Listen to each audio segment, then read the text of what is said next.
Greetings, peace, love and light to you all, family. Welcome to another YouTube video with me, your host. Now, today is episode 5. We back at it again with Esoteric Bible Studies. So today is going to be episode 5, and we're going to be talking about Adam and Eve. I saw in one of the previous episodes someone suggested or requested that I do Adam and Eve, and so this is going to be that episode. I hope that this person finds this particular episode, and of course you too.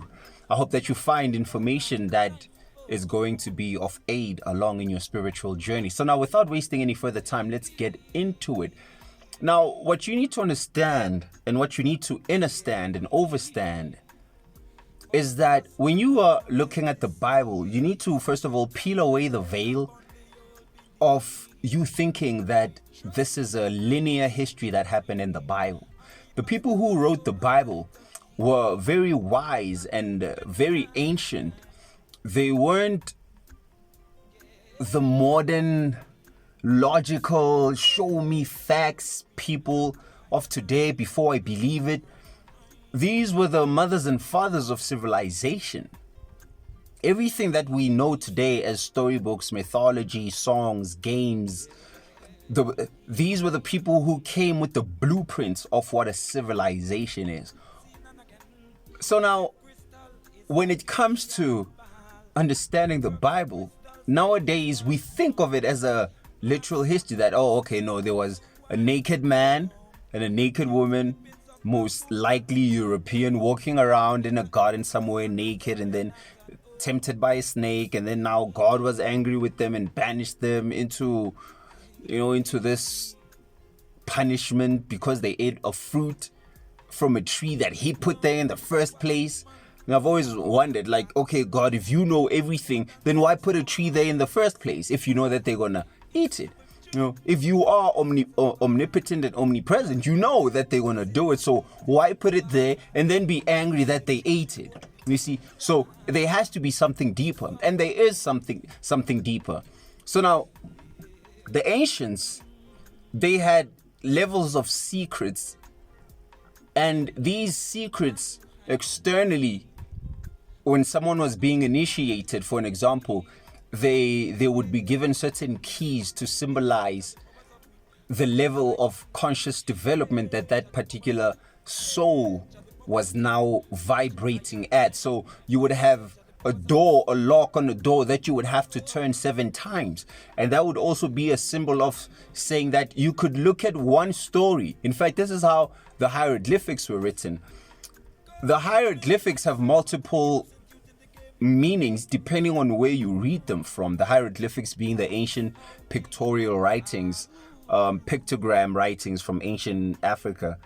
So when you read the hieroglyphics in a descending manner, it has a particular meaning. And then when you read it in ascending manner, it has a different meaning. When you read it from right to left, it has a different meaning. When you read it from left to right, it has a different meaning. So this is how the ancients, this is how advanced they were, that one thing could have multiple meanings. And same goes for the Bible. So now, when we are looking at Adam and Eve, first of all, Adam and Eve represent a multitude of things. They represent a multitude of things because you'd have to understand that the first law of the universe is mentalism. All is mind, and everything in the universe is what? Is mental. So that would mean that everything that you see is a projection of that higher being, that higher source entity. So we are a creation that is participating within the mind of one being. So everything that so-called looks like division or looks separate is nothing but fragments of the one. So the one becomes the many. And so now within the shards or the fragments of the many, there within that is encoded the one. So within every little thing that you see outside, be it a grain of sand, be it a star, be it a blade of grass, be it a human, be it a whale, within all of these, the core is that one. And then now that one expresses itself as the many. This is what is happening. So that's why you can find multiple meanings in one thing. So now, when it comes to Adam, first of all, let's look at Adam. Adam In ancient times, in ancient Egypt, the first Egyptian god was known as Atum. Now, it said that Atum was self-created. Now, Atum was self-created and was the force that was responsible for creating or bringing everything else into manifestation. That was Atum. Now, Adam represents multiples of things. Number one, Adam is the atom. Atum. Atum Ra. What is the building block of the material universe? It's the atoms. Atoms make up molecules. The molecules make up cells. Cells make up tissues. Tissues make up organs, and organs make up a whole organism. You see, so now you are a layer of different intelligent materials, but at their core, at their most fundamental, there is the atom. Even though you could find smaller subatomic particles, but most of the time we are now dealing with the atom, that powerful source of energy. So when they now got into the knowledge of ancient Egypt, later on they changed it and they made it a literal man. So on one hand, Adam represents the atom and Eve would be the electron. What happens when you split an electron from an atom? The energy is multiplied or it's accelerated. So now that would be the story of the splitting of Eve, or taking Eve from the atom, taking the electron from the atom, and then you split that and then you multiply the energy. So on one hand, Adam and Eve represent the electromagnetic spectrum, the electricity, which is masculine, and then the magnetism, which is feminine. So around you, you have what they called an aura. That aura, that field around you, is made up of an electric force and a magnetic force. The electric force is masculine in nature. It is responsible for thoughts. It is what pushes out. It is the thoughts. It is the intentions. It is that which seeds. And the magnetism would be now that which attracts. It is that which incubates. That's the feminine side. So on one hand, Adam and Eve is the atom and the electron. It is the building blocks of the universe. Adam would also be now what you know of as Aries in the first, because it's the first sign of the zodiac and it represents the head. Adam would also be the first race of humanity. The first race of humanity. Adam is also the incarnation of the ego into physicality, or into the physical. Adam would be the left logical side of the brain. So Adam represents multiples of things. Now, also, when you look at Adam and Eve, the story of Adam and Eve is also the story of the Kundalini energy. It's also the story of the Kundalini energy, because it is said that the snake, remember they said that in the garden, the snake was the wisest and the most, the slickest of all the animals, Slick Rick. That's what the snake was. And that represents what? It represents that intelligent force. So it says in the Bible, be ye wise as serpents, but gentle as doves. That is a very metaphysical thing, because the serpent would represent the coiled Kundalini energy at the base of the spine that rises up to now give wisdom to the whole brain. So what happened in the Garden of Eden? The snake came up to the woman, right? And then the woman was like to the man, hey Joe, Pella will asleep here. So what that was representing from this case is that the serpentine, the intelligent force, when it rises up, it awakens the right side of the brain. That's why Jesus always speaks about, I will sit at the right hand of the Father. And when he met those fishermen, he said, cast your net to the right side of the boat and you will catch the fish. The net would just represents the neurons, right? So when you cast your net to the right side, it means now you are activating the right brain, the feminine brain that deals with imagination, with intuition as well. And it is the right brain that now, once awakened, comes to the logical side. Because you cannot really, you can't approach God through logic alone. That is what the science of today is trying to do in their quantum physics and in all their studies. They are trying to look at things from a mathematical point of view, like, yeah, show me the math, show me the science, show me the facts. And some things cannot be explained by facts when it comes to God. So that's why the snake or the serpent or the intelligence first went to the woman. It first went to Eve, to the right brain. And once the right brain was illuminated, she went to now to call to now bring in the left brain, the logical side, because you have to be holistic to approach God. You have to come from both right and left hemisphere. Psychologically, you have to be functioning on these two sides in order for you to be a complete human being, which now also brings me to now what you call the eating of the fruit of the garden. You see? So now we're going to get deep into it.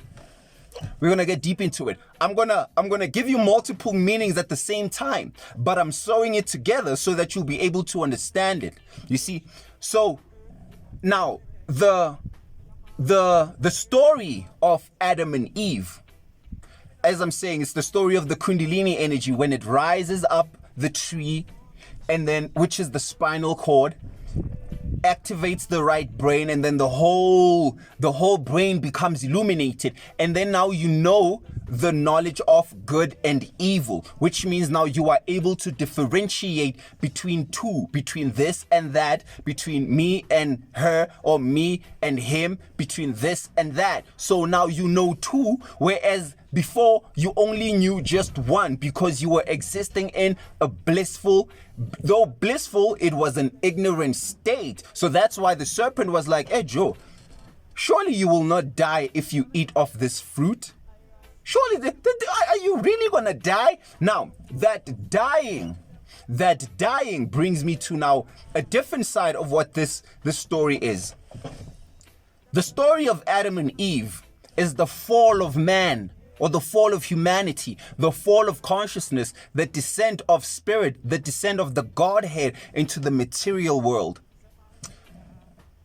Adam and Eve, in the Bible, it says that God created mankind in its image. Or it rather says, God said, let us create man. Let us. Who is this us? He said, let us. So it means that now there's multiple beings there that are responsible for this creation of humanity. So let us create man in our image. And then it says that in the image of God he created male and female, created he them. Male and female created he them. So it means that God in itself is an androgynous being, neither male nor female.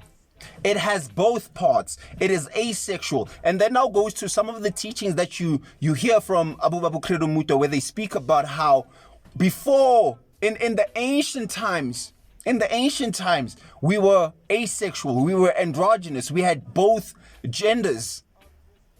We were asexual creatures or entities. We were androgynous. We had both. And that was when we were still living in a pristine, different type of vibratory existence. Now, in this high, pristine, vibratory existence, there were certain things that we knew conceptually, but we didn't know physically. We hadn't experienced them because we were Adam and Eve in the garden. We were Adam and Eve in the garden, which means that we were existing before an external projection. What the tree of good and evil is the fall into duality. So when Adam and Eve ate of the tree of good and evil, what happened is that they left or started their descent from the higher, pristine worlds, the higher universes, the higher dimensions, and then they began descending down into physicality. And the deeper you go into physicality, the more dense you become, and then the more the spectrum splits. So when Adam and Eve ate of the tree of good and evil, that story, what it was talking about is that there was this cosmic force that was now responsible for ushering in what the state that we call duality. So before that, Adam and Eve didn't know of duality. They simply just were. They were just in a state of perfection. But in perfection, there's an imperfection because you can't grow in perfection. You are too close to the light of what you call the source consciousness or the creator. So Adam and Eve had to leave the garden. They had to be exiled so that now they could know themselves to be that which gave birth to them in the first place. So they had to leave the garden because in the garden, they were too close to the light of the Creator. And so then now their own light could not be visible to them because the light of the Creator is that powerful. It is that magnificent. It is that powerful. It is that, it is all encompassing. So a space had to be created where now one would have to mingle and experience and walk, or so-called till the soil. And that is now where they speak about that God created skins of garment, because the Garden of Eden is the internal worlds. When you sleep at night, you close your eyes and then you dream, right? So you go into your internal world. Those were the original states before the descent into matter. But as you descended further, the external worlds became the primary source of where your conscious light was focused. Whereas before that, the most focus was in the internal. So the more we came into physicality, the more we started to identify with the external world. So with the world of the senses. So we fell into duality to experience what? To experience good and evil, which is nothing but polarity. To now understand both sides of God's mind, to understand the inner, which is where we come from, which is where it is our incubation point, it is our home. But then now we had to experience the external. So we had to be exiled. And then now when we were exiled, as a soul entity that split into many shards of itself, what happened is that we needed to now start tilling the soil, because everything was instant manifestation. Everything that you needed was there. There was no need for you to labor. And what that meant is now that in being exiled from the Garden of Eden, we would now have to till the soil, which means that we would have to now deal with thorns. We'd have to deal with weeds. So if you want to grow food, you would have to now plant the food, number one, to begin with. And there would be weeds, obviously, that grow around the food that you would have to take out so that they don't kill your crops. So all of that is symbolic of now you mingling with the lower energies of creation. So you come into physicality, or you come into the body to experience. So that's why Adam and Eve were kicked out of the garden. They were kicked out of a garden on a mission task, rather, because God even putting the trees there in the first place should let you know that God wanted them to eat of that tree. Or God, being Adam and Eve, wanted to eat of that tree of good and evil. You see, so it is basically the story of the prodigal son who left his father's house and went into the wilderness. And once in the wilderness, experienced some things and then came back to his father's house. But now came back with what? With wisdom, came back with enlightenment, came back with a different understanding. So in the higher spiritual planes, you know certain things conceptually, but you cannot rise higher than that state because you have not experienced them physically. And so now you have to die. The seed has to die in order for the tree to be born. So when they say that, surely when God was talking about if you eat of this, you will die, it wasn't a physical death. It was the death of of the state that you would be in. So eating of the tree came with, it's a gift and a curse, because now it meant that things that were not phenomena that you were dealing with on an internal level, now you would have to be dealing with them. Lust, envy, jealousy, and greed, and all of these things, pain and suffering. These were things that were conceptual, but were never experienced. So in order for you to now be integrated, in order for you to become truly God, you have to come and taste the fruits, or to taste skin, to be born in skin, to wear the garment of flesh. And by coming into physicality, that task will be what now raises humanity high above the angels. There's a verse that says that the angels envy humanity because, as powerful as the angels are, they are too close to the source consciousness, to that light.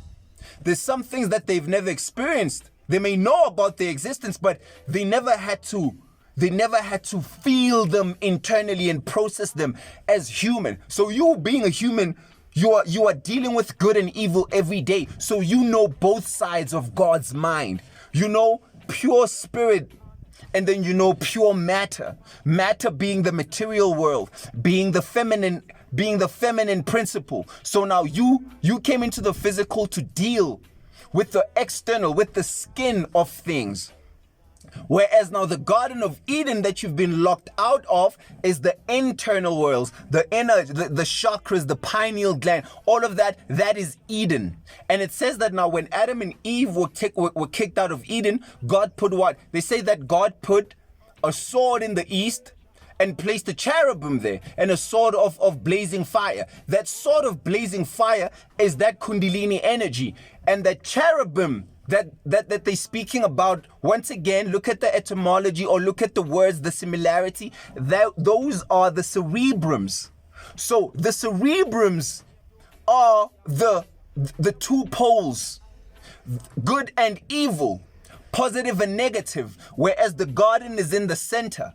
So now you have to be dealing with the logical side and the intuitive side. So the cerebrum is what you must now surpass. You must get past the cherubim in order to go back into the garden. You must get past the cherubim. Remember, angels are also angles of light. Angels are angles of light. The angles that your thoughts fire in, the neurons, the zodiac sign. When you look at your birth chart is basically what they call a picture of the sky when you were born. So that would be like your compass, your blueprint. These are the type of forces that you are dealing with. The angles of light, or the angels, where your Mars was, where your Venus was, in which house. You know, my queen actually does astrological readings. You can hit me up in the comments if you want to have like your birth chart done for you, and then we could set you up with that. So the zodiac signs are a picture, or your birth chart is a picture of the sky when you were born, right? So the cerebrum are the cherubims that were placed on the garden, which is the pineal glands, the inner chakras, and all of that. So you have to now, after having experienced the external, after having identified with the physical, with the skin, you have to peel away the skin in order to get to the fruit which is inside. So this is the one other aspect of the story of the garden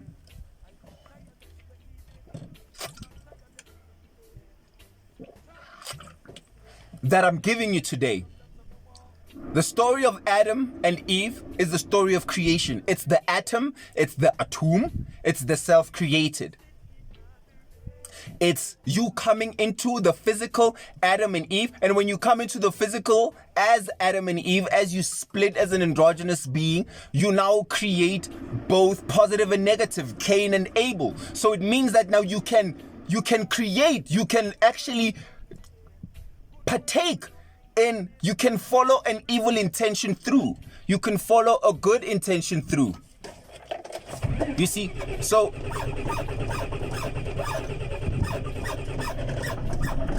this is what this was talking about. Jam ngicede lele video. Vala kancane ngicede lele video. Ngiyaqeda man. So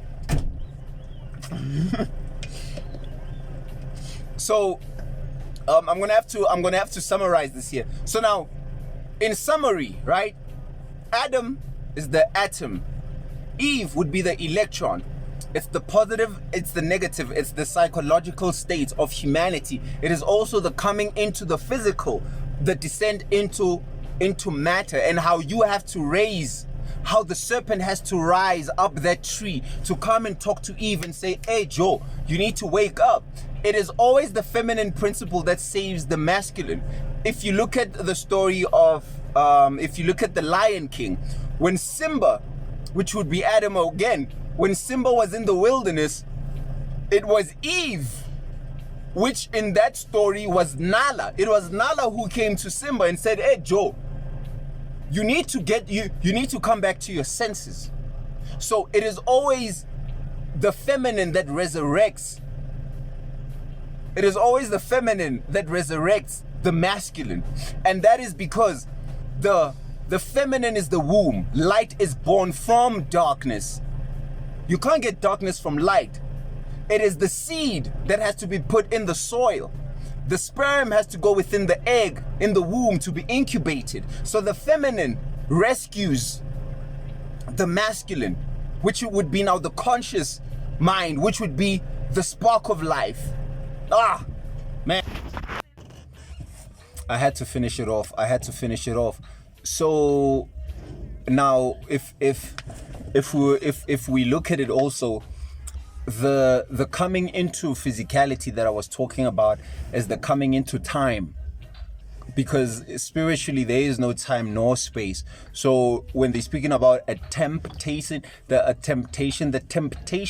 like if you look at the root word of temptation is temp, and now there you'd be basically dealing with words such as tempo. So the temptation comes in the calling into time, linear time. So we come into time to learn certain lessons that we cannot learn or be able to perceive and understand if we were outside of time. So time is what called us into physicality, because in time do we ferment, in time do we cultivate that godly seed. And then now once that godly seed is cultivated, now when you go back to the heavens, you know God experientially. So you better appreciate the light of the Creator, because you've experienced the so-called opposite of that. You appreciate good when you see the bad. You appreciate, sometimes it's hard to appreciate the good that you have if you've known nothing else. But if you've known something other than that, then once you have that, you appreciate it more. Or you know it. Because if something is just there, then you do not even know it until in its absence. That's the whole, you don't know what you have until it's gone. So we didn't know what we had until we lost it temporarily in time to come till the soil, and to lose all of those supernatural abilities and those clairvoyance, clear cognizance, being clear audio, and coming into the five senses, being limited in the DNA. And then in that now we get the opportunity to become co-creators. So what we are doing, or what we are, is that we are co-creators with deity. So that's where also that tithing now takes place, where they say that the universe was created at 90%, or it wasn't fully completed. And then they say that humanity is that now which completes that creation. So the 10% is left to us to create. So we become co-creators with deity by the mere fact that we've come into physicality, by the mere fact that we've severed our connection to spirit, or we've been cut off from the garden and come into the experience of duality. We learn things that we would have not otherwise have had the opportunity to learn had we stayed in the Garden of Eden. We had to come here to learn experientially. And once you've learned experientially, then you begin to deal with the other tree, because because remember there were two trees. Then now there is the tree of life. The tree of life is the whole cosmos. So now you become what they call Adam Kadmon. You become the complete man, because you would have known as above, so below. Remember, there's as above, so below, as within, so without. So we are that aspect of God, or we are that projection of God that is experiencing now the lower nature or the lower material aspects of the Creator. Our perception of self has been externalized, and now we need to bring it back into the internal worlds. And once you bring it back into the internal worlds, and then you eat of the tree of life, which means now basically you are dealing with the immortality sides of things. You are dealing with the immortality aspect of yourself. You become immortal because you would have experienced the cycles of reincarnation, the cycles of birth and life, which is duality, trial and error, getting it right, getting it wrong. You experience, and through that you ferment like wine. When something inside of us is the seed, is the cosmic seed, the cosmic spark that is fermenting within this carcass, within this body, within this shell. It is fermenting. All these higher forces of the universe are gathered inside of us and are fermenting inside of us, turning us into higher pristine beings, higher than where we were before we fell in the first place. And in our ascent, what happens is that we take the whole universe up with us. So in our ascension, we also help the whole earth and the whole universe in order for it to what we do when we ascend is that we help the universe ascend as well, because we are the universe. So we first eat the tree of good and evil, and then we fall into the state of matter, and then we experience, and then we learn, and in our learning we choose. We know how to choose. We don't become divine robots. We go to God of our own accord. We know, oh no, this is good, no, this is bad. It becomes more than just a inner thing. We actually now experience it internally and externally, which is what will place us, or what puts us high above the angels. Even though the angels may be eons ahead in enlightenment and in consciousness, they are stagnant in where they are, because the above is similar to the below. Whereas if you were to look at the animals only follow instinct. That's it. They migrate. Certain animals migrate like this. They do things. They don't have a choice. Like you won't see a lion saying, no, I'm not going to do what the rest of my species is doing, unless humans come in and train them. You're not going to see a bird being like, I don't feel like migrating this year. It's instinct. They move with the cycles of time. The angels also, they on a higher level, they would be what the animals are on a lower level, but in a much more profound manner, because now they are exalted beings. But their flaw is that they don't have free will. Free will came into the fall. The choosing of the garden was the introduction of free will. The story of Adam and Eve is deep. It's very deep, but I just wanted to summarize this last part. I didn't just want to leave it hanging there. So yeah, family, let me see. Did I leave anything out that I wanted to tell you about Adam and Eve? If anything comes up after I shut this video down, you probably get it in some earlier video that I made, or in some future video that I will make. So yeah, that's basically the story. It's a story of you. It's a story of your journey. It's a story of how you come into the physical, how you lose that connection to spirit in order to experience, and through trials and tribulations you learn, and through the learning you cultivate. You become an ambassador of light. You emanate a higher light by going through the trials and tribulations. So basically that's what the whole story of Garden and Eden was about. You are God, you are the snake, you are Adam, you are Eve, you are the apple, you are all of these things is one story of one being in different aspects of itself. You see? So peace, family, much love. I don't want no sitting at the Wolfgang congregation. I rasta man still stand. Them tell themselves them are ancestors of Christian nation. I rasta